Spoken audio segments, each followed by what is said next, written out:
গতকালকে জুম্মার নামাজের পরে জুলাই গণ অভ্যুত্থানের সংগ্রামী তরুণ আমাদের সকলের পরিচিত এবং গত 15 মাসে দেখেছেন যে জুলাই গণ অভ্যুত্থান পরবর্তী সময়েও জুলাইয়ের স্পিরিটকে ধারণ করে রাজপথে সবসময় যিনি জোরালোভাবে প্রতিবাদ করে গিয়েছেন, যে কোনো অন্যায় অনিয়মের বিরুদ্ধে সবসময় সোচ্চার ছিলেন আমাদের সহযোদ্ধা ওসমান হাদি গতকাল জুম্মার নামাজের পরে দুর্বৃত্তদের গুলিতে গুরুতর আহত হয়েছে।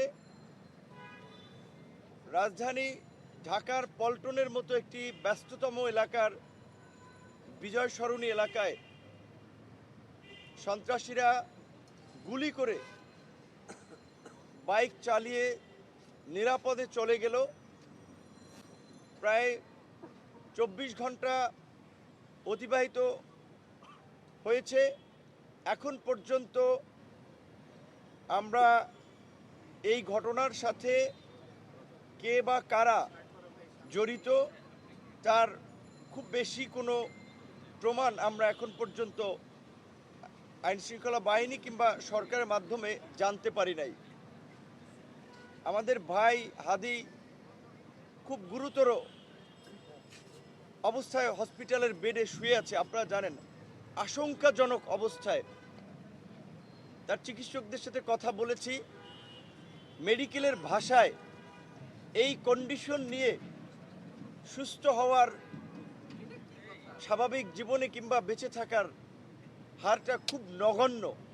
কাজে এই মুহূর্তে আমাদের সবচেয়ে বেশি প্রয়োজন মানুষের দোয়া, খাস করে, কারণ দোয়ায় মানুষের ভাগ্যের পরিবর্তন হয়, মানুষের আয়ু বাড়ে। এই জন্য আমরা দেশের মানুষের কাছে আমাদের ভাই, আমাদের সংগ্রামের সহযোদ্ধা হাদির জন্য দোয়া চাই, যেন আল্লাহ তাকে বাঁচিয়ে রাখুক।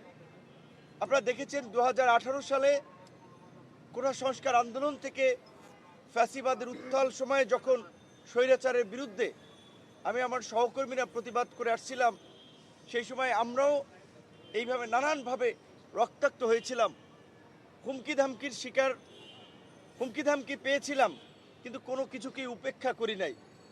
আমরা দেখতে পেয়েছি এই জুলাই গণ অভ্যুত্থানের মধ্যে দিয়ে যে কয়েকজন তরুণ এই সংগ্রামী চরিত্র ধারণ করে নতুন প্রজন্মের জন্য আসলে একটি অনুসরণীয় চরিত্র হয়ে উঠছিল।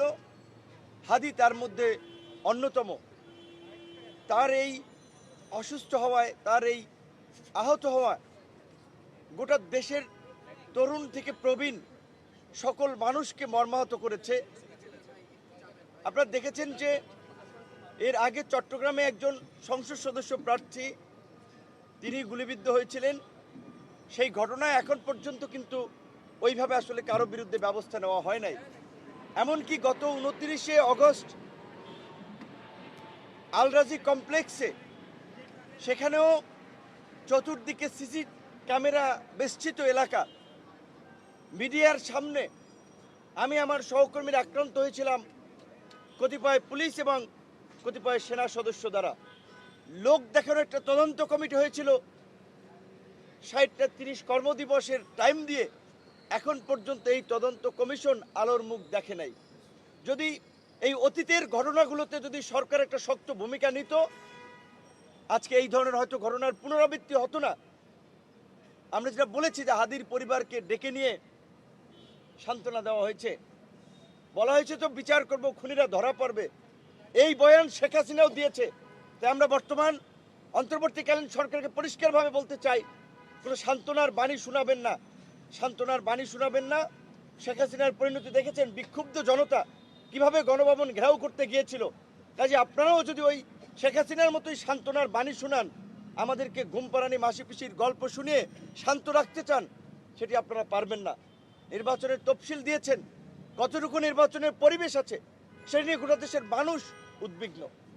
এই অবস্থায় নির্বাচন তো হবে না যদি এই অবস্থা চলতে থাকে।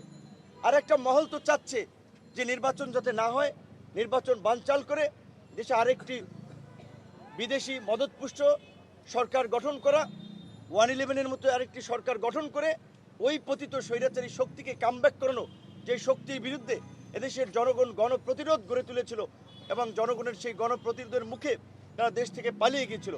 আমরা বারবার বলেছিলাম যে গণ অভ্যুত্থানের পরবর্তী বিভিন্ন ধরনের যখন আপনারা দেখছেন স্বর্ণ ব্যবসায়ীর বনশ্রীতে আপনার গুলি করে স্বর্ণ নিয়ে গেছে, ব্যাংক পাড়া থেকে গুলি করে টাকা ছিনতাই করে নিয়ে যাচ্ছে।